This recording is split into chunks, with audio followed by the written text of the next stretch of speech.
வாழ்க்கையில் எதுவுமே நடக்காது, நான் பண்ணுற எல்லாமே தோல்விதான்னு சொல்கிறவங்களா நீங்கள்? அப்போ முதல்ல செய்ய வேண்டியது உங்களை நீங்கள் நம்புறது. நம்புனா எல்லாம் நடந்துருமா? இது என்ன சினிமாவா? ஒரு நாள் முதல்வர் பதவி மாறுற மாதிரி மாறுறதுக்குன்னு கேட்குறீங்களா? அப்படியே வச்சுக்கோங்க.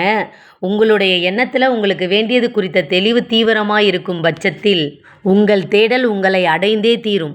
இதுதான் தன்னைத்தான் உணர்தல். தன்னைத்தான் உணர்பவரே சிறந்த ஆசான்னு சொல்லியிருக்காங்க. நீங்கள் உங்களை நம்பலனா உங்களை சுற்றி இருக்கவங்க உங்களை நம்புறதுக்கு வாய்ப்பே இல்லை. லைஃப்பில் நம்ம யாருன்னு தெரியாமல் மற்றவங்க சொல்கிறதெல்லாம் கேட்டுக்கிட்டு இருப்போம். கேட்டது மட்டும் இல்லாமல் அவங்க சொல்கிறதெல்லாம் உண்மைன்னு நம்புவோம்.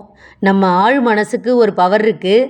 அதுக்கிட்ட நம்ம என்ன சொல்கிறோமோ அதுதான் நடக்கும். உதாரணத்துக்கு ஒரு வீடு கட்டணுன்னா உங்கள் ஆழ் மனசில் சொல்லிக்கிட்டே இருங்க, வீடு கட்டணும் வீடு கட்டணும்னு. அதுக்கான வாய்ப்பை உங்களுக்கு உருவாக்கி கொடுப்பாங்க. சில பேர் இதெல்லாம் நம்ப மாட்டாங்க. எல்லாமே எனக்கு நெகட்டிவாக நடக்குது, எல்லாமே தோல்விதான்னு சொல்லிக்கிட்டே இருப்பாங்க. நல்லா யோசித்து உங்கள் மனசுக்கிட்ட கேளுங்க, நீங்கள் உண்மையிலே ஜெயிச்சிருவேன்னு சொன்னீங்களா இல்லை தோற்றுருவேன்னு சொன்னீங்களான்னு. அட்லீஸ்ட் ஒரு தடவையாவது தோற்று தான் ஆகணும். தோல்வி தான் வெற்றியின் முதல் படி.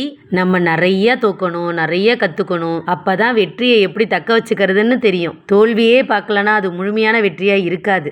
ஐயோ தோத்துட்டோமே, அவமானமாக இருக்கே, இதுலேருந்து எப்படி வெளில வர போகிறோன்றதை விட்டுட்டு அழுகாமல் நிதானமாக ஏன் இந்த தோல்வி என்ன காரணம்னு தேடுங்க. அதில் என்ன கற்றுக்கலான்னு பாருங்கள். உங்களுக்கு குரு உங்கள் தோல்வி தான்.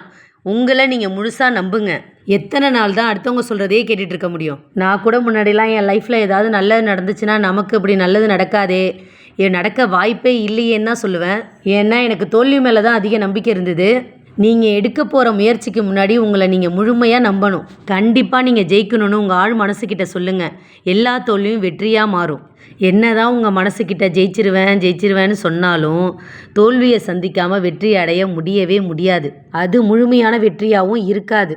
தோல்வியை உடச்சி எரிஞ்சிட்டு சீறி பாஞ்சு லைஃப்பில் உயர போங்க. மனுஷனாக பிறந்தவங்களாம் சாதிக்க மாட்டாங்க. தன்னைத்தான் உணர்ந்தவங்களே சாதனை மனிதர்களாவாங்க. காற்றை விட கடும் வேகம் கொண்டது மனிதர்களின் மனம். ஸோ நம் மனம் போல் வாழ்வோம்.